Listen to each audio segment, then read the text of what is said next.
to DC 102, the bus interchanges update. And we note an apology from Councillor Mason, who's had to leave. It's not, he's just leaving, that's all we're noting. So if we can ask our staff, Claire, and our Matthew, from Abley, and also Martin will join them at the table. Take us through the open agenda item. Thank you, Claire. Thank you. Thank you. Good afternoon. So just walking through the public-facing part of the report, which I'll take as read. The two interchange facilities are a part of providing better public transport facilities for the two most significant public transport destinations within the city. We are planning for a whole suite of public transport infrastructure projects related to the public transport blueprint, but the drivers for these two projects are slightly different and they have quite similar success factors to each other. There are public excluded pieces for both of these projects because they both have a private land aspect to them. So we'll cover that in those presentations. For Arataki, there's also an open report provided from Abley, which responds to the temporary situation and the operational issues related to that.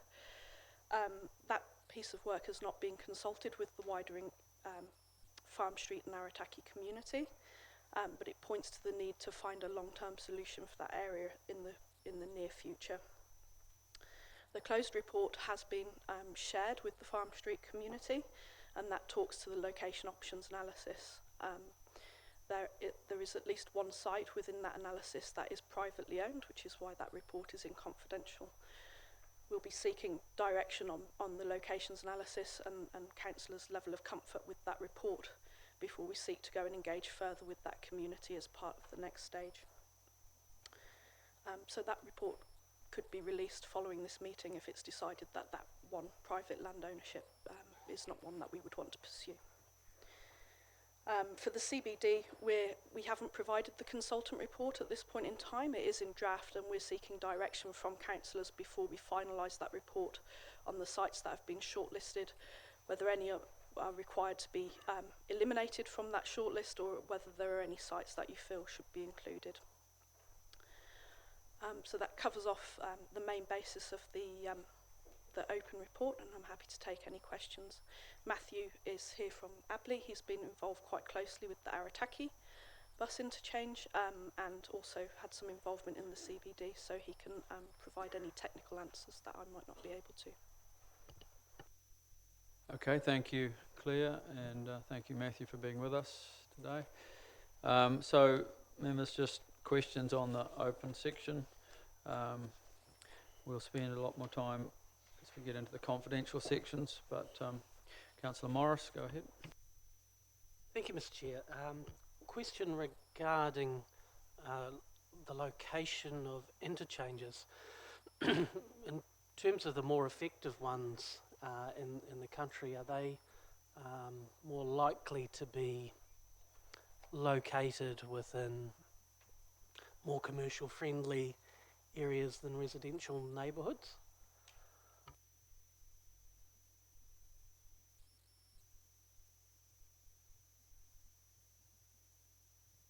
So it depends.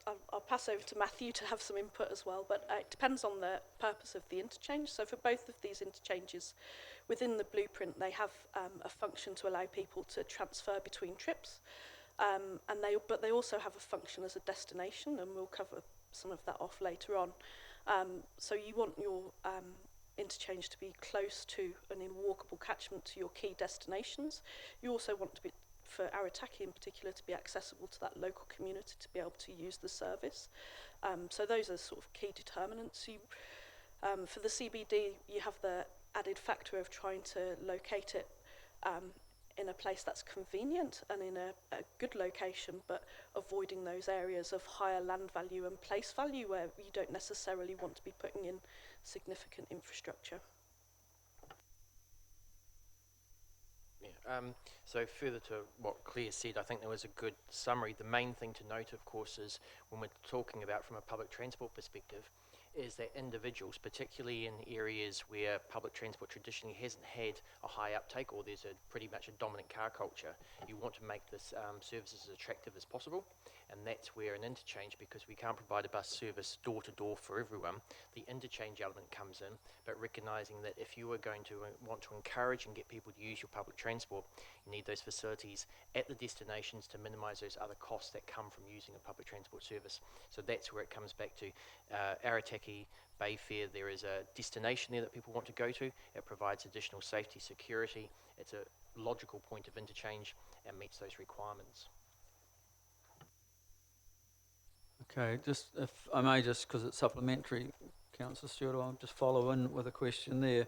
In paragraph 2 of the open report, you make that point about Arataki and the city centre being both an interchange and a destination point, which we would normally call a transport terminal, you know, a bus terminal. And I wonder whether we aren't, we should look at what we're calling them, because particularly the CBD is to be a major destination. We're trying to get our workers to commute by bus. It's really every terminal is an interchange of some sort, because you go there and you can get on another bus and go somewhere if you want to. But there are some interchanges which are designed, and some of them may be on-street ones where you do naturally change buses there. But I'd like to see, and I don't know if the other elected members would support this, but I'd like to see us calling the CBD one a terminal / interchange, or just terminal, because that is really what it is. Yes, people will come and change buses, but by and large, it is a major destination. We know the number of people that are working in the CBD. It's a big, we're trying to get modal shift. Could you comment on that, Matthew and Claire? I think the comment I'd make to that is, it could be argued it's a technical semantic. From a public transport perspective, a terminal is where a service terminates, so where the buses stop.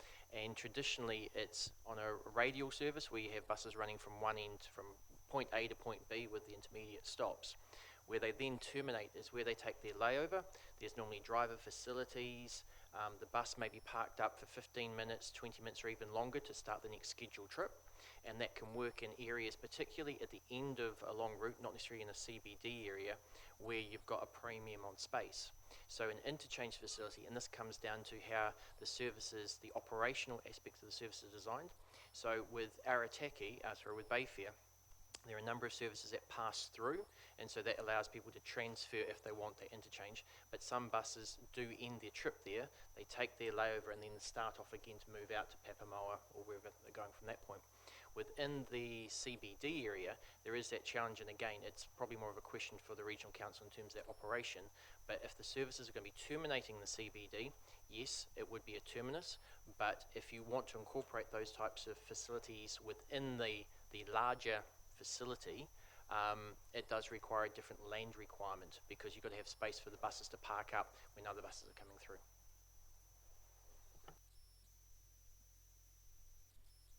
Councillor Stewart? Thank you. With the new services and bus routes we have, there's a lot of transfers required. And with regard to interchanges, are there other cities in New Zealand that have so many transfers and interchanges required in a small area? Can you just... I can't comment across the board for all of the cities in New Zealand. I think a majority of them do have that. It's a trade-off fundamentally from the public transport planning perspective. Desirably, we would have a bus that has a bus stop in close proximity to where you live, where the passengers live and the catchment lives, that will take them to the destination that they want. However, that type of bespoke direct service, while desirable, can end up being quite inefficient, because you're having a lot of services running all over the place. So while you might have your core routes that run through on that sort of basis, when you get to areas where that might warrant a lower service level, in terms of the frequency of the buses, or a wider catchment that makes it a more circuitous route, because again, we're trying to provide a service that is attractive to people out of their cars. And you want to go, if I'm in my car, I'll drive straight down State Highway 2 to get into the CBD. I don't want to be tiki-touring around the wider community, and it's that trade-off. So that's the challenge between providing a service that involves interchanges, such as we're seeing at Bayfair, and coming into the CBD. And I think in the report we had, looking at the current patronage, about 80% of travel is direct boardings at Bayfair and 20% are interchange. So you can start to see there's that sort of mix around. So there's an operational efficiency, but it is traded off with a customer passenger desirability element too. Yeah, there's some interesting information which hopefully will come out of confidential, that it's got some good information in it. Another question is with regards to consultation. Somewhere in the report I read that you didn't do a further consultation with the Farm Street people, is that right? Oh, here we are, page 57, paragraph 4.2, resident feedback. While no direct engagement with residents was undertaken as part of the technical review, I just wondered why that didn't happen. So that was largely for the operational review, which was just determining whether the temporary interchange was working adequately at this point in time. So it was an operations sort of technical piece of work. The next step for us, knowing that that is only a temporary facility and is not fit for a longer term outcome, is to go on and engage with that community around the future public transport facility, but also the wider management of that area. So that speaks to the Arataki multimodal project and the fact that there's a gap in that area while we land the interchange, and how we deal with all of those things and tie it into the wider picture as well. Councillor Robson? I feel underinformed on this topic. I was on sabbatical in inverted commas, thanks to the good voters of Tauranga, and I missed quite a bit of the conversation that happened here. But is there quality origin destination data available that can be shared with people, elected members and the public, to sort of underpin some of the assumptions that are driving this interchange discussion? I mean, I just heard this 80% saw, was it Bayfair as a destination, 20% were using it effectively to interchange. Is there quality destination origin matrix that I can look at to give me comfort that I should even be spending time reading these reports, let alone giving them consideration? So the 80-20% metric is actually is actual data of boardings at Bayfair. So we know who's boarding using an existing ticket, which is a transfer, and who is it's their first trip, it's their origin or their destination. So that's actual data. In terms of wider origin destination data for the city, we have a range of different data sources for that. The key one being census data, which gives us all trips by all modes with their origin and destination for journey to work in particular. There'll be more information coming available now through the integrated ticketing system when that comes online with Regional Council with relation to PT, and we're building all of those things into our new transport model, which is due to go live, I think, in July. There is origin destination data available. It was collected in 2013 via the census. Is it possible to produce a matrix of that so we can see what's driving some of these? I mean, it may have been produced in early reports, and I apologise if I haven't been able to find it. I've done a bit of a trawl through stuff, but I can't find the data that's driving the system design that's demanding the interchanges that are suggesting we need to spend a hell of a lot of money in the CBD. And that lack of logic chain gives me pause. So I'm just asking, can that data be made public, available? What do we got? Yes, so we know that these are two of the key destinations where the most people board or disembark services is the CBD and Bayfair. We expect that to continue. in terms of wider trip data, I can provide you with the stats viewer from Stats NZ, which will show you the general origins and destinations of the city at a mesh block level, and we can give you more in-depth data, fine-grained data through the model. Yeah, I'm interested in the same thing, Councillor Robson, and I understood that Regional Council had the cell phone data, you know, the origin stuff, and we've never seen that yet either. I would like to have seen that. No? I've asked that question at Smart Growth a number of times.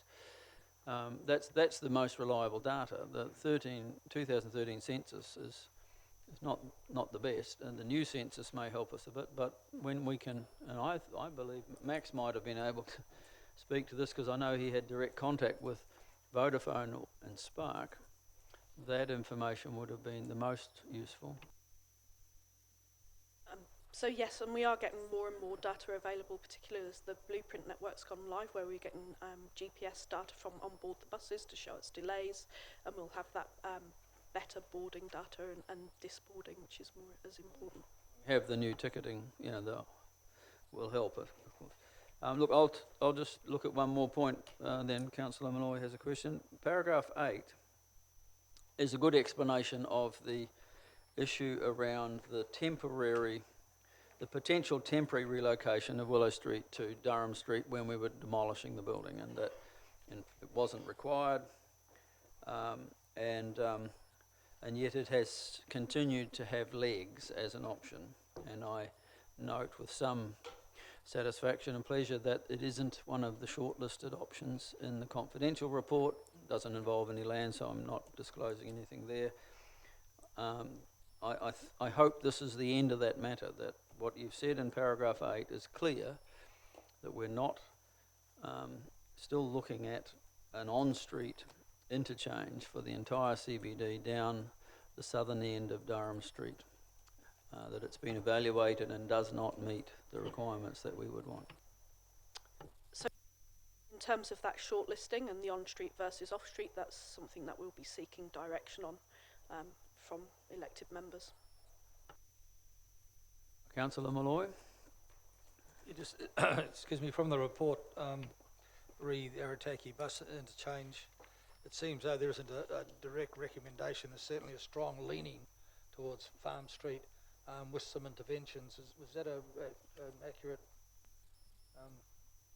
understanding of what's here? Yes, so when we looked at the different options for where an interchange facility could go, and again keeping in mind the need for both the local resident catchment for walking out to the service, to the bus stops, as well as Bayfair itself as a destination, the Farm Street one was coming through quite clearly. There were different strengths and weaknesses of the number of sites we looked at, but Farm Street came through as the strongest. So the potential for a number of interventions to bring it through as a preferred option. There are different components, yes, of the interchange, whether it's the addressing issues with the current short-term facility prior to deciding and determining a longer-term facility in the area. Councillor Carrack, unless that's supplementary to that topic. It's no. supplementary. I mean, On the Farm Street, one of the interventions referred to by Councillor Malloy is around the bus gate, and that's my recollection of the submissions we've had from the community there, is the sheer volume of traffic, both during the day and particularly at the peaks with the rat running on that road. So would that be quite a high priority intervention that you'd recommend, being a bus gate, to basically reserve Farm Street for residents and buses? So that's certainly one of the recommendations. If we get the direction to continue with this piece of work, that's certainly one of the recommendations that we would look at. Clearly, we need to consider the impact of that on then the surrounding streets and how we mitigate the mitigation. So yes, that all fits into part of the same project. So our preferred approach would be to look at the interchange, but not in isolation of all of those potential things that we can do to mitigate the effect on that street particularly, but on the wider community as well, and tie that into the wider Arataki multimodal, where we're providing for all modes to be able to travel that corridor safely and efficiently. just if I may, just interject though, since the bus gate has been raised, is Is it part of the presentation that you will explain to us all what a bus gate looks like? In which case we'll wait, or if not, could you give a brief introduction as to a brief explanation of what is a bus gate, please? We can cover that off through the presentation. Councillor Robson? We have an expert here from outside, from Abley in a sense. I just, for future learning, I just want to cast back a little bit. Bayfair used to have effectively the interchange integrated on that site. The site's been expanded significantly. In your professional opinion, was there a missed opportunity in terms of our facilitating that expansion to get the interchange built as part of that facility? And the reason I ask that is not to relitigate whatever happened, but we now have Tauranga Crossing, and some point we will get to Tumu underway, and we will be building something there. And should we be looking to integrate these things with those types of developments more effectively? Because clearly what we've done here is we've taken it off the site and we've dumped it in a very narrow residential road. It's kind of weird. Was that a missed opportunity in your professional view, leaving aside everything else? In my professional opinion, I would suggest that at all times consideration of how public transport is integrated and embedded into such large developments is essential. One of the main drivers from a public transport perspective is if you're trying, particularly in the current policy environment where we're really trying to encourage public transport, is that do you want public transport to be seen as a second-class citizen to the private motor vehicle, or do you want to see it try and take some preeminence in certain locations, such as getting people to the front door?